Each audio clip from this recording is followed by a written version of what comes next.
I would assume that the quarterback coach and the wide receiver coach, there's some changes there. At quarterbacks coach, Doug Nussmeier, someone who's worked with Kellen Moore in Dallas and with the Chargers.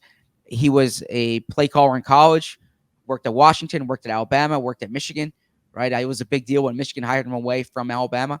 He worked at Florida.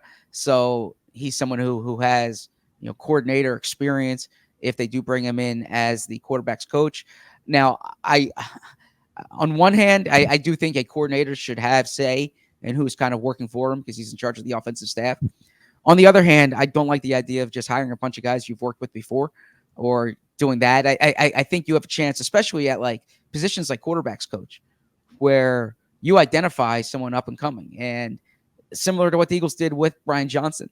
And we talked about this with Denise the other day. I wrote about this. There's not an offensive coordinator in place now who was in place during the 2021 season. So if Kellen Moore is good with the Eagles, chances are he's interviewing somewhere else to be a head coach this time next year, and chances are the Eagles must replace him. And I know the internal pipeline doesn't always work, right? But that's where the pipeline of like quarterbacks coach could be beneficial. And that's why I'm saying don't just hire someone the offensive coordinator is comfortable with. Hire someone you think has trajectory in his career and is someone who can help maximize Jalen Hurts. We all silly like the mayor.